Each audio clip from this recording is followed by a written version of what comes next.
Hey guys, it's the beginning of May and Aquascape construction is kicking butt. Before I go out to any leak, I always make sure I have a tool bag full of all the essential tools. And I want to show you guys that really quick. This fine dirt in here, that's something caused by something else. And usually that's, now you see this rock here and you see this rock here and you see how that's sloped back this way? That's a give me. Like, I definitely want to check that area there. I thought my day was bad, but here, let me show you Tommy.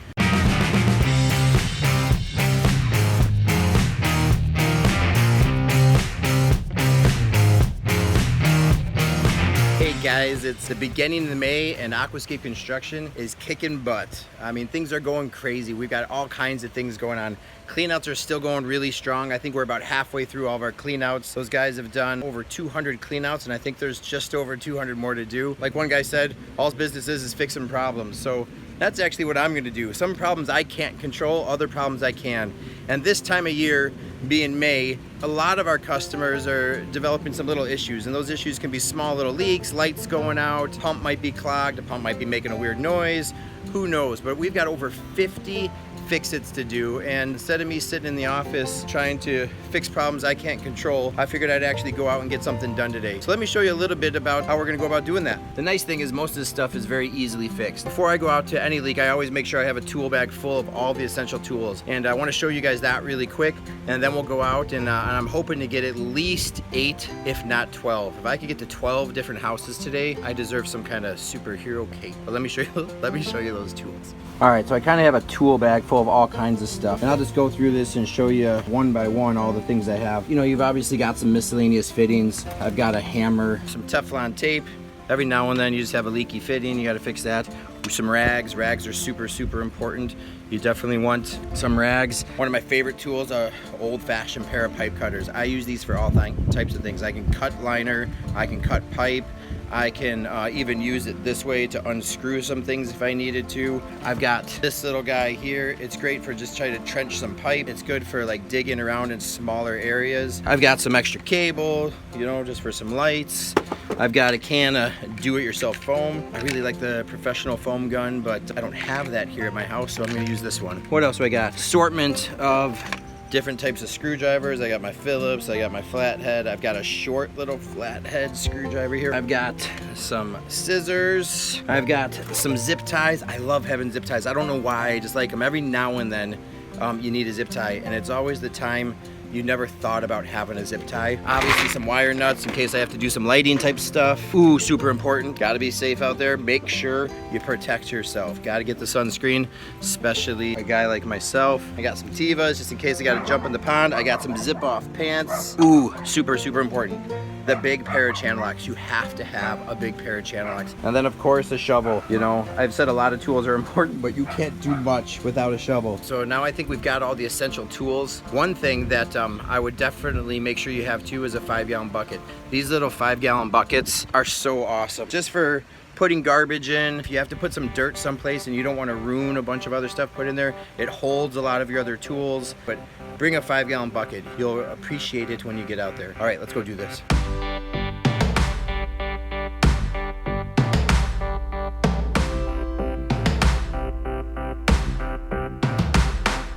All right, we're here at our first stop. We've got a pondless waterfall that he said just isn't holding water. He said he noticed one night it just wasn't making a sound at all. So it was just hard for him to get out here and take a look to see if it was working or not working. So first thing I'm gonna do is drag this garden hose out. Looks like it definitely needs some water. I wanna drag this garden hose out and let this thing start filling up while I'm doing some work, trying to just stay efficient doing this. The next thing I'm gonna do is come down here and check out to see how full the reservoir is and see if it did suck dry or not. He said nothing was working at all, which makes me believe there was no water in here. So let's get this hose on.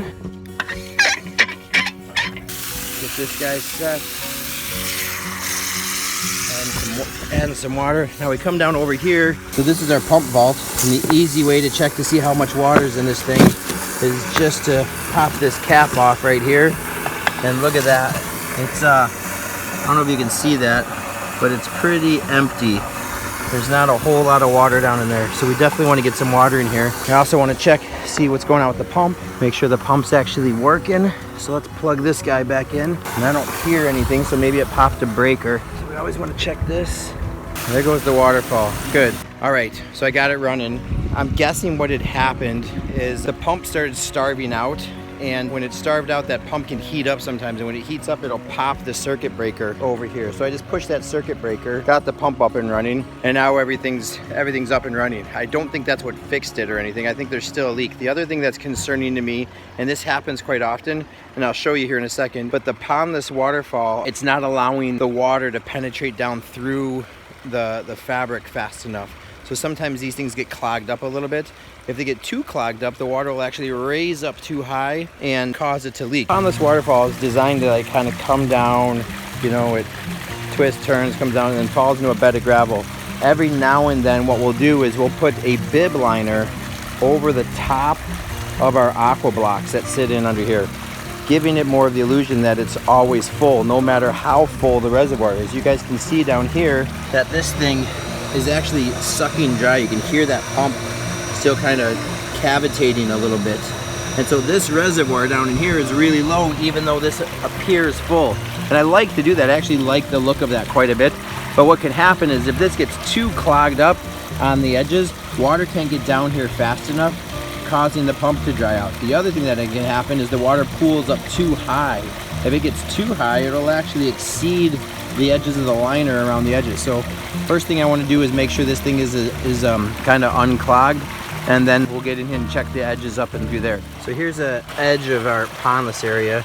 You can see like just these little seeds and stuff get in here, and I want to pull that stuff out. Now look at this. As I pull this junk out of here, you can see the water wants to just get down a little faster. So sometimes it's just kind of going around the edges.